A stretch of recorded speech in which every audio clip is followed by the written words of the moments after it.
I'll never be able to speak on it. I don't know nothing like this relationship. I never have in my life. I never had, even my parents, even my father, you know, I never had what I got with her, which is, you know, to enter my life, to be with me, she had to take a loss. She had to like eat shit to be with me. To be with me, she had to re-enter being a part of my life. She had to take a hit. In ways that I've spoken about before, and in other ways too, probably, you know? And what I know love to be is selfless, loving action. And I've never known anything as loving or as selflessly active as what this woman did for me in my life.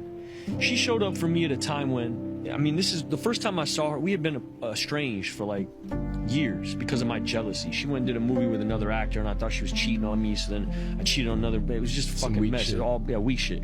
Little boy shit, like nonsense. And we hadn't talked for 2 years when all this shit hit.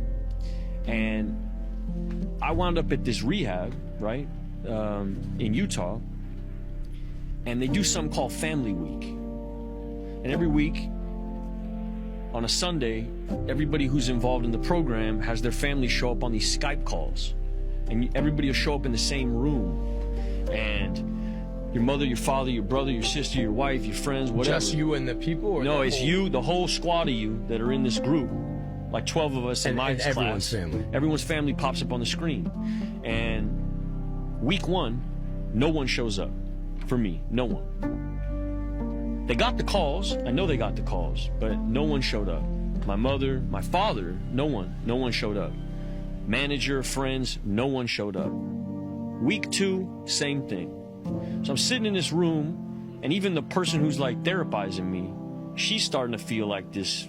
She's empathizing with where I'm at. Everybody else in the room, we got a dude who, like, you know, this isn't just alcoholics and shit. This is like fucking arsonists and like child predators and all kind of wild people in this group, right? And they got people showing up for them. And I don't have nobody showing up for me. And week 2, week 3, I'm there 90 days. So I'm there for a clip. And there comes a point where Family Week comes around. I say to my therapist, like, I'm not gonna go. You know, like I don't want to subject myself to this shit. Like I'm on a path, and you know, let me just stay here. Like I don't want to keep reminding myself of how fucked my situation is.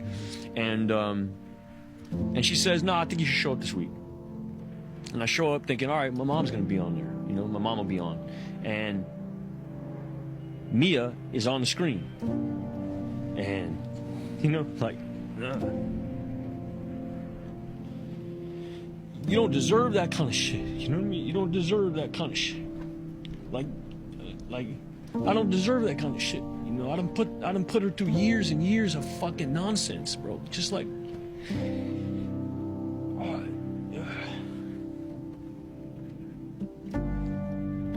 I don't have nothing to offer her either. You know what I mean? I'm in the middle of my shit. You know, I'm fucking like, I'm like 2 months into this program. You know, I don't even have nothing going on. I have nothing going on. I'm making this list. She's at the top of the list, but I'm not reaching out to her, nothing like that. And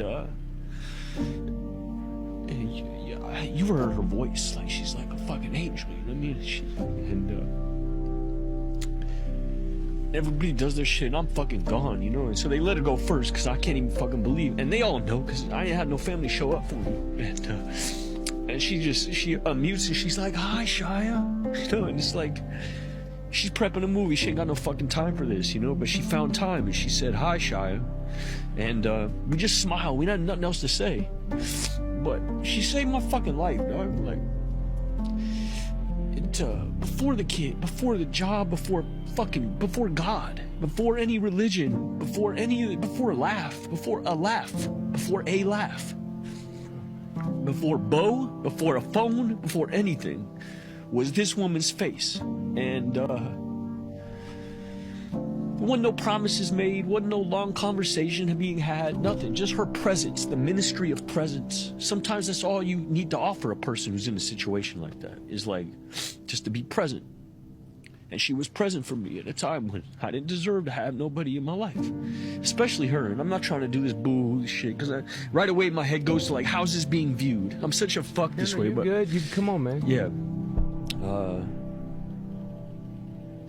She's a real one. She's a real one. And I'll never be able to.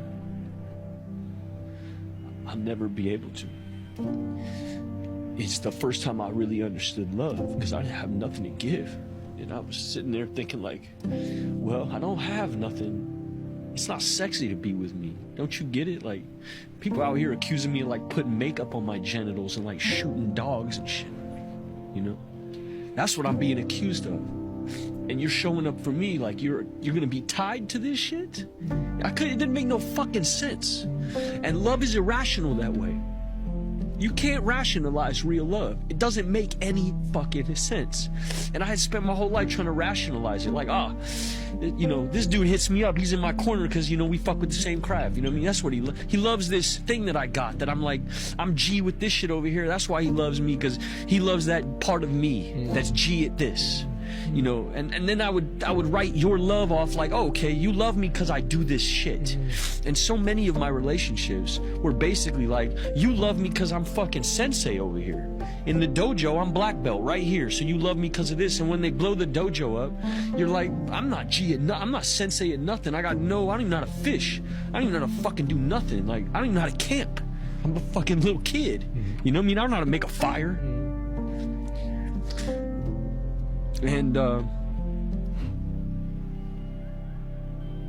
yeah, she gave me hope, bro, when I was really like running on fumes. I wasn't running on empty, but I was running on fumes.